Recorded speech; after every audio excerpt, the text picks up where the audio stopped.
По поручению президента нашей страны Владимира Владимировича Путина сегодня в Якутск прибыл министр по чрезвычайным ситуациям Российской Федерации Евгений Николаевич Зиничев. Вместе с ним прилетела большая команда руководства МЧС, первый заместитель министра Чуприян, заместитель министра Яцуценко, руководитель аппарата, руководитель авиации МЧС и ряд других руководящих работников министерства.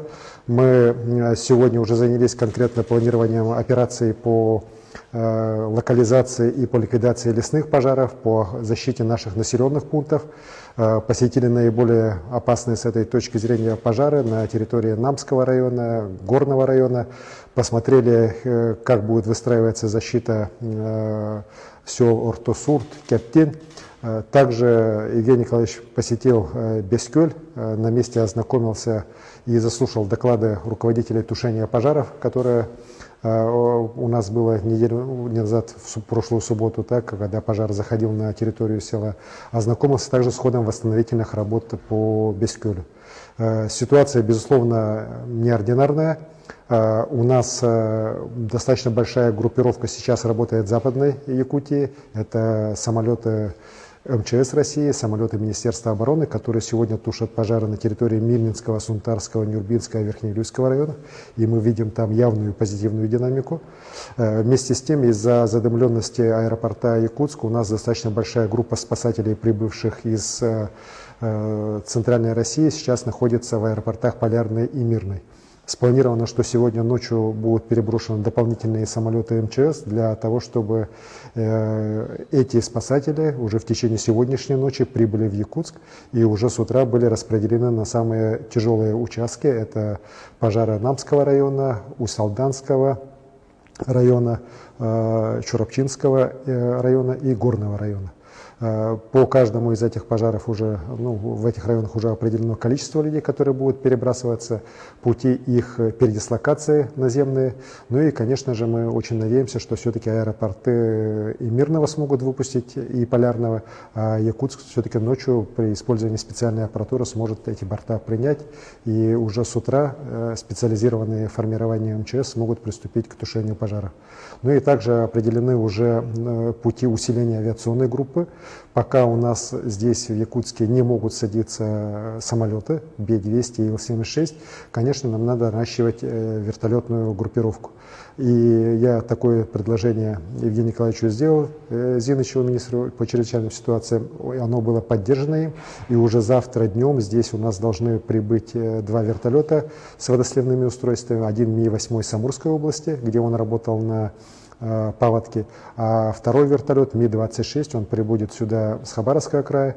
Этот вертолет, который может поднимать, в том числе и уже предислоцировать тяжелую технику, что особенности важно для тушения пожаров и для их локализации здесь, в Намском районе, где достаточно труднодоступные пожары у нас идет. И как раз вот для того, чтобы туда бульдозеры перебрасывать, вот эта техника понадобится. Ну и кроме того, Ми-26 может поднимать водосливное устройство, в котором до 15 тонн воды одномоментно он может сбрасывать. Это практически то же самое, что и Би-200, даже больше. Поэтому вот это появление вот этой техники нам позволит как раз сейчас стабилизировать и улучшать ситуацию рядом с нашими населенными пунктами, которым угрожает огонь. Азен Сергеевич, какова текущая ситуация в регионе? Текущая ситуация у нас сложная. Мы сейчас тушим 63 пожара. Участвуют в тушении пожаров свыше 5000 человек и свыше 700 единиц техники. Безусловно, опасность у нас по районам республики, если смотреть, то я уже перечислил, это Намский, это горные районы, это пожары в Чурапчинском, пожар в Чурапчинском улусе, Усалданском улусе, Кобейском улусе. Есть, конечно, угроза и по Татинскому, Хангаласскому, Мегино-Кангаласскому улусам. Может быть, несколько меньше, так, но вместе с тем она достаточно явная. У нас всего сейчас порядка 14 населенных пунктов, рядом с которыми действуют лесные пожары. И по всем этим населенным пунктам сделан отдельный уже план защиты. Он утвержден как раз и уже руководством МЧС. Мы по всем этим планам сейчас действуем, группировки развернуты. Мы уверены, что пожар в населенные пункты не войдет.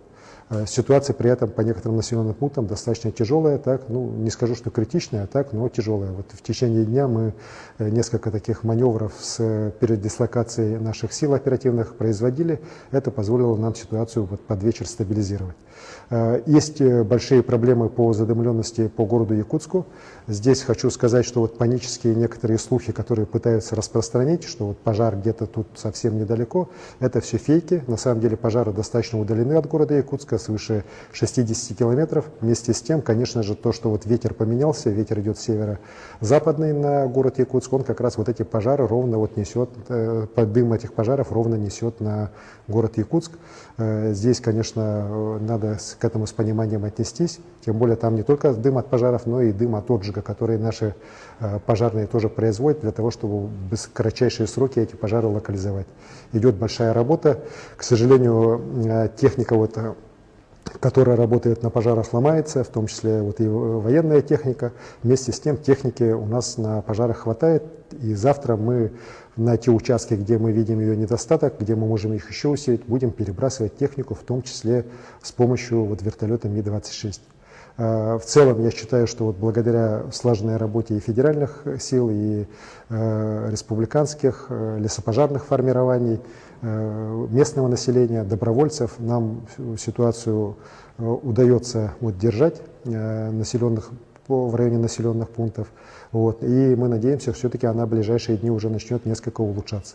Потому что по ряду районов, в том числе, например, по Кобяйскому району, мы пожары от населенных пунктов достаточно далеко отодвинули. И вот ситуация, которая была критическая еще несколько дней назад, она уже стала тяжелой, так, но уже вполне управляемой. И также хочу сказать, что сейчас готовы уже силы лесопожарного резерва также и в Приморье, и в Хабаровске. И как только позволят условия аэропорта города Якутска, они тоже будут сюда переброшены и направлены на тушение лесных пожаров здесь у нас в республике, как раз по тем районам, где мы видим особую опасность. Как раз таки касательно задымленности, какие дополнительные меры поддержки населения предусмотрены правительством в связи с этой задымленностью?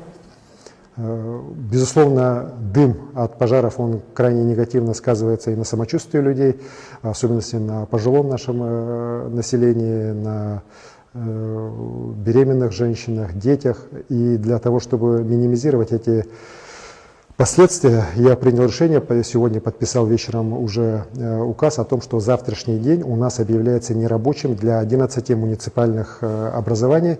Это, в первую очередь, город Якутск, городской округ Жатай и центральный Намский, Горный, Хангаласские районы, Мегино-Кангаласский, Чурапчинский, Татинский, Усалданские районы. Всего 11 муниципальных районов и городских округов на завтрашний день объявляется выходной день, кроме тех учреждений, которые обязательно должны работать, например, учреждения здравоохранения, аптечные сети, предприятия круглосуточного режима. Еще я попросил, чтобы в ближайшее время уже вот этот указ был до всех районов доведен, до всех городских округов. И, конечно, людям завтра этот выходной надо проводить дома, потому что завтра мы считаем, что погода начнет улучшаться не раньше, чем все-таки после обеда. Сводки, которые ко мне поступают, говорят о том, что ситуация несколько начнет улучшаться после обеда завтрашнего дня. Завтрашний день, поэтому я прошу всех жителей этих 11 муниципальных районов, городских округов проводить дома, на дачах. Все-таки надо беречь себя, свое здоровье.